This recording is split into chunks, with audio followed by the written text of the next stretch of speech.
ಭೂಲಕ್ಷ್ಮಿ ವರಸ್ವಾಮಿ ದೇವಸ್ಥಾನದಲ್ಲಿ ಶಾಸ್ತ್ರೋಕ್ತ ನಿಯಮಗಳೊಂದಿಗೆ ಗರುಡ ಸ್ತಂಭ ಜೋಡಣೆ. ನಮಸ್ಕಾರ ವೀಕ್ಷಕರೇ, ಯಳಂದೂರು ಪಟ್ಟಣದಲ್ಲಿರುವ ಐತಿಹಾಸಿಕ ಮತ್ತು ಪುರಾಣ ಪ್ರಸಿದ್ಧ ಶ್ರೀ ಭೂಲಕ್ಷ್ಮಿ ವರಹಸ್ವಾಮಿ ದೇವಸ್ಥಾನದ ನೂತನ ಗರುಡಗಂಬದ ಜೋಡಣೆಯನ್ನು ಭಕ್ತಿಯಿಂದ ಮಾಡಲಾಯಿತು. ಈ ಸಂದರ್ಭದಲ್ಲಿ ಇತಿಹಾಸಕಾರ ಹಾಗೂ ಉಪನ್ಯಾಸಕರಾದ ಅಂಬಲೆ ಶ್ರೀನಿವಾಸ್ ಮಾತನಾಡಿ, ಭಕ್ತಾದಿಗಳ ಕೋರಿಕೆ ಮತ್ತು ದೈವ ಸಂಕಲ್ಪದಿಂದ ಯಳಂದೂರಿನ ಅಶ್ವಿನಿ ಆಸ್ಪತ್ರೆಯ ಸಂಸ್ಥಾಪಕರಾದ ಡಾಕ್ಟರ್ ರಮೇಶ್ ಉಡುಪ ರವರು ಮತ್ತು ಶ್ರೀಮತಿ ಶಶಿಕಲಾ ರಮೇಶ್ ರವರು ಗರುಡ ಕಂಬದ ದಾನಿಗಳಾಗಿದ್ದು, ಇವರು ಕಳೆದ ವರ್ಷದ ಶ್ರಾವಣ ಮಾಸದಲ್ಲಿ ಶ್ರೀ ಭೂಲಕ್ಷ್ಮಿ ವರಹಸ್ವಾಮಿ ದೇವಸ್ಥಾನದ ಜೀರ್ಣೋದ್ಧಾರ ಕಾರ್ಯವನ್ನು ಕೈಗೆತ್ತಿಕೊಂಡು ಸುಸೂತ್ರವಾಗಿ ಅಂತಿಮಗೊಳಿಸಿ ಸಕಲ ಭಕ್ತರ ಸಮ್ಮುಖದಲ್ಲಿ ದೇವಾಲಯವನ್ನು ಲೋಕಾರ್ಪಣೆ ಮಾಡಿದ್ದರು.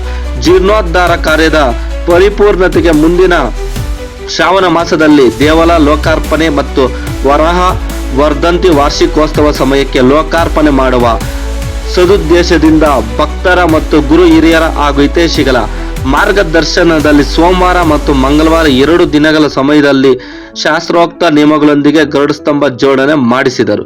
ಪ್ರಸ್ತುತ ಗರುಡ ಕಂಬ ನಿಲ್ಲಿಸುವ ಸಮಯದಲ್ಲಿ ಮತ್ತೊಂದು ಆಶ್ಚರ್ಯಕರ ಬೆಳವಣಿಗೆ ನಡೆಯಿತು.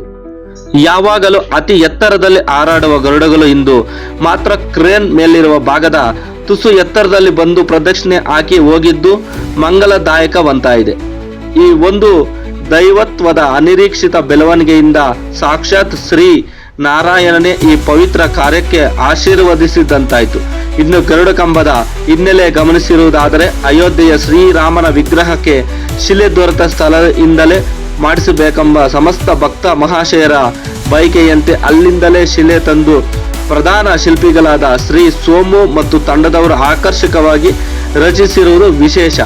ಸಮಿತಿಯ ಪದಾಧಿಕಾರಿಗಳು ಸೇರಿ ಭಕ್ತರೊಂದಿಗೆ ಒಂದು ಪೂರ್ವಭಾವಿ ಸಭೆ ನಡೆಸಿ ಮುಂದಿನ ವರಾಹ ವರ್ಧಂತಿ ಮಹೋತ್ಸವಕ್ಕೆ ಗರುಡ ಕಂಬ ಲೋಕಾರ್ಪಣೆ ಮಾಡಲಾಗುತ್ತದೆ ಎಂದು ಸೇವಾ ಸಮಿತಿ ಅಧ್ಯಕ್ಷರು ಡಾಕ್ಟರ್ ಶಶಿಕಲಾ ರಮೇಶ್ ಮತ್ತು ಪುರೋಹಿತ ವರ್ಗದವರು ಮಾಹಿತಿ ತಿಳಿಸಿದ್ದಾರೆ.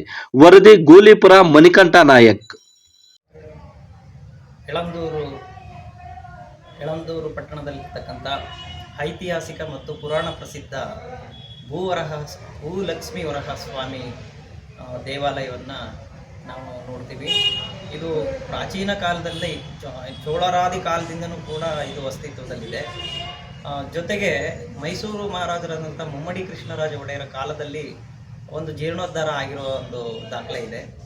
ಅದನ್ನು ಬಿಟ್ಟರೆ ಈಗ ಯಳಂದೂರು ಪಟ್ಟಣದ ಖ್ಯಾತ ವೈದ್ಯ ದಂಪತಿಗಳಾದಂಥ ಶ್ರೀಮತಿ ಶಶಿಕಲಾ ಉಡುಪ ಮತ್ತು ರಮೇಶ್ ಉಡುಪ ಸಾಹೇಬರು ಈ ದೇವಾಲಯವನ್ನು ನೋಡಿ ಒಂದು ಸಂಕಲ್ಪವನ್ನು ಮಾಡ್ಕೊಂಡು ಜೀರ್ಣೋದ್ಧಾರ ಮತ್ತು ಇದನ್ನೆಲ್ಲ ಏನೇನು ನೆನೆಗುದಿಗೆ ಬಿದ್ದಿದೆ ಆ ಡ್ಯಾಮೇಜನ್ನೆಲ್ಲ ಮತ್ತೆ ಮುಚ್ಚಿಸಿ ಅದನ್ನು ಜೀರ್ಣೋದ್ಧಾರ ಮಾಡಿ ಕಳೆದ ವರ್ಷ ಆಗಸ್ಟ್ ತಿಂಗಳಲ್ಲಿ ಲೋಕಾರ್ಪಣೆ ಮಾಡಿರ್ತಾರೆ. ಸೊ ಆ ಸಂದರ್ಭದಲ್ಲಿ ಭಕ್ತಾದಿಗಳ ಕೋರಿಕೆ ಮೇರೆಗೆ ಮತ್ತು ಈ ಜನತೆಯ ಕೋರಿಕೆ ಮೇರೆಗೆ ಅವರ ಒಂದು ಸಂಕಲ್ಪದಲ್ಲಿ ಆ ವೈದ್ಯ ದಂಪತಿಗಳು ಸಂಕಲ್ಪವನ್ನು ತಟ್ಟುಕೊಂಡು ಈ ಒಂದು ಗರುಡಗಂಬವನ್ನು ಪ್ರತಿಷ್ಠಾಪನೆ ಮಾಡೋ ಒಂದು ಸಂಕಲ್ಪ ಮಾಡ್ಕೊಂಡಿದ್ದಾರೆ.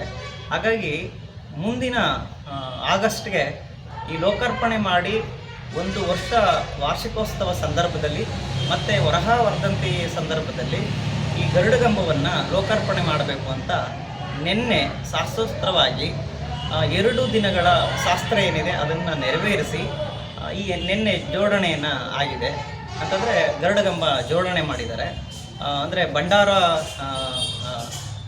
ಅಂದರೆ ಅರಿಶಿನ ಕುಂಕುಮ ನೈವೇದ್ಯ ಎಲ್ಲನೂ ಪೂಜೆ ಎಲ್ಲ ಇಟ್ಟು 2 ದಿನ ಅದಕ್ಕೆ ಭಂಡಾರಾಭಿಷೇಕ ಅರಿಶಿನಾಭಿಷೇಕ ಎಲ್ಲ ಮಾಡಿ 2 ದಿನ ಶಾಸ್ತ್ರ ಸಂಪ್ರದಾಯ ಪ್ರಕಾರ ಪದ್ಧತಿ ಪ್ರಕಾರ ಮಾಡಿ ನಿನ್ನೆ ಜೋಡಣೆ ಆಗಿದೆ. ಜೋಡಣೆ ಆಗಬೇಕಾದ್ರೆ ದೊಡ್ಡ ಕ್ರೇನ್ ಮುಖಾಂತರ ಆಗೋ ಸಂದರ್ಭದಲ್ಲಿ ಒಂದು ಚಮತ್ಕಾರ ಆಗಿದೆ. ಏನು ಚಮತ್ಕಾರ ಅಂತಂದರೆ, ಇವತ್ತು ನೋಡಿ ಒಂದು ಗರುಡ ಪಕ್ಷಿನೂ ಇಲ್ಲ. ಆ ಪ್ರತಿಷ್ಠಾಪನೆ ಮಾಡಬೇಕಂದ್ರೆ ಜೋಡಣೆ ಮಾಡೋ ಸಂದರ್ಭದಲ್ಲಿ ಒಂದು 10 ಹದ್ದುಗಳು ಗರುಡ ಪಕ್ಷಿಗಳು ಇಲ್ಲಿ ಬಂದು ಪ್ರದಕ್ಷಿಣೆ ಹಾಕೋದು. ಆ ಪ್ರದಕ್ಷಿಣೆ ಹಾಕಿದ ಮೇಲೆ ಸುಲಲಿತವಾಗಿ ಜೋಡಣೆಯನ್ನು ಮಾಡಲಾಯಿತು. ಇದು ಕೂಡ ದೈವ ನೇಮ ಅಂತ ನಾವು ಅನ್ಕೋಬೋದು. ಜೊತೆಗೆ ಏನು ದೈವ ನಿಯಮ ಇದೆ ಆ ಪ್ರದಕ್ಷಿಣೆ ಹಾಕಿದ ನಂತರ ಈ ಎಲ್ಲ ಕಾರ್ಯಕ್ರಮ ಜೋಡಣೆ ಕರೆಕ್ಟಾಗಿ ಆಯಿತು. ಇದು ಮಹಿಮೆನೇ ಇರ್ಬೋದು ಅಂತ ನನ್ನ ಅಭಿಪ್ರಾಯ ಆಗಿದೆ. ಜೊತೆಗೆ ಈ ಖ್ಯಾತ ದಂಪತಿಗಳು ವೈದ್ಯ ದಂಪತಿಗಳು ಇದನ್ನು ಸಂಕಲ್ಪ ತೊಟ್ಕೊಂಡು ಮಾಡಿದಾರಲ್ಲ, ಇದು ನಿಜಕ್ಕೂ ಯಳಂದೂರು ಪಟ್ಟಣ ನಮ್ಮಂತೆಯವ್ರಿಗೆ ಅಥವಾ ಈ ಜನತೆಗೆ ನಾವು ಅವ್ರನ್ನ ಈ ಪಟ್ಟಣದಲ್ಲಿ ಪಡೆದಿರೋದು ನಮ್ಮ ಪುಣ್ಯ ಅಂತ ನಾನಾದರೂ ಭಾವಿಸ್ತೀನಿ. ಸ್ಥಳೀಯ ಇತಿಹಾಸಕಾರ ಮತ್ತು ಉಪನ್ಯಾಸಕ ಶ್ರೀನಿವಾಸ್ ಅಂಬ್ಳೆ.